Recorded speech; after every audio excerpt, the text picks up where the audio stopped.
یہ سوچنا بھی مشکل ہے کہ کوئی ماں اپنے بچے کو لاوارث چھوڑ سکتی ہے۔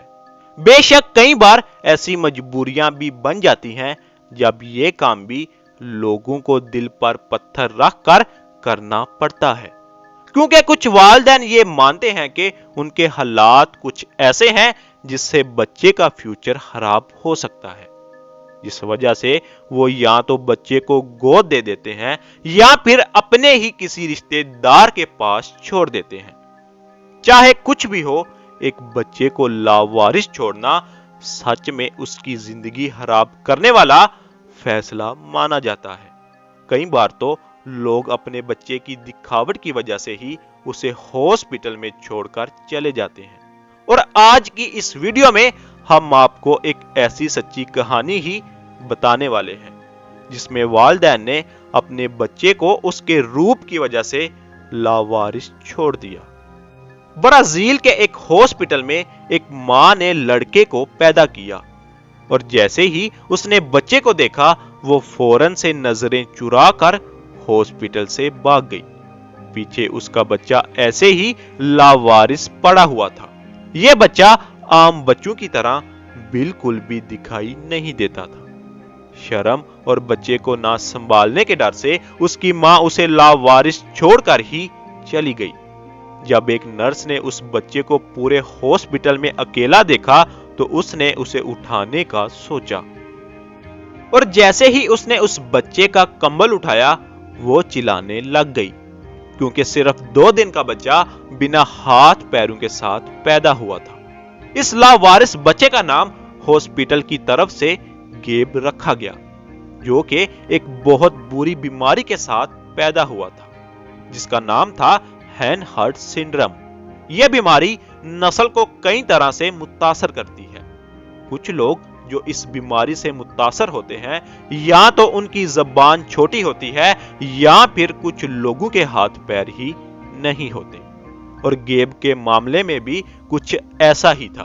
اس کے ہاتھ پیر نہیں تھے اور 20,000 بچے میں سے ایک میں یہ بیماری دیکھی جاتی ہے۔ اس بیماری کے ساتھ گیب کا فیوچر بالکل بھی نہیں دکھ رہا تھا۔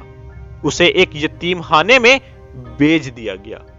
وہاں موجود لوگ یہ سمجھ بیٹھے تھے کہ یہ بچہ اب پوری زندگی بیڈ پر ہی رہے گا، اسے کوئی گود نہیں لے گا۔ اب نہ صرف یہ بچہ وہاں موجود دوسرے بچوں سے الگ تھا بلکہ اسے خاص طرح کی حفاظت بھی چاہیے تھی، اسی لیے کوئی بڑے دل والا بندہ ہی اسے گود لے سکتا تھا۔ وہاں سے سینکڑوں میل دور یوٹا میں ایک خاتون نے اس بچے کے بارے میں سنا۔ وہ اسے دیکھ کر حیران ہو گئی اور فوراً سے ہی اسے ملنے کا پلان بنایا۔ وہ اس کی مدد کرنا چاہتی تھی اور اسی خیال میں اس خاتون نے گیب کو گود لینے کا سوچا تاکہ اسے ایک اچھا گھر مل سکے۔ وہ ایک بہت مشکل فیصلہ ہونے والا تھا۔ ایڈم نے اپنے ہسبینڈ سے بات کی اور ان کے پہلے سے ہی 13 بچے بھی تھے جو کہ اب بڑے ہو چکے تھے اور گھر سے باہر رہتے تھے۔ 58 سال کی عمر میں یہ جوڑا پھر سے ایک چھوٹے بچے کو گود لینے کا سوچ رہا تھا۔ اب نہ صرف وہ چھوٹا بچہ تھا بلکہ معذور بھی تھا جس کا خاص خیال رکھا جانا تھا، اور آخرکار ایڈم اور ان کے ہسبینڈ نے یہ فیصلہ لیا کہ وہ اس بچے کو گود لیں گے اور اس بچے کو ایک اچھی زندگی مہیا کریں گے۔ انہوں نے یتیم خانے میں بات کی اور گیب کی کاغذی کارروائی کو کرنا شروع کیا، اور یہ سب پورا ہونے کے بعد گیب کو برازیل سے امریکہ بھیج دیا گیا۔ یہ جوڑا اپنے نئے بچے کو دیکھنے کے لیے بے تاب دکھائی دے رہا تھا، اور جب انہوں نے گیب کو دیکھا تو انہیں اس میں کوئی بھی کمی محسوس نہیں ہوئی۔ انہوں نے اسے پیار دینے کا وعدہ کیا۔ اب یہاں سے ہی کچھ حیران کن ہونا شروع ہوا۔ پورے سال تک ایڈم نے گیب کو چلنا سکھایا اور 1 سال کے اندر ہی گیب اپنی جانگوں کے بل پر چلنا سیکھ گیا۔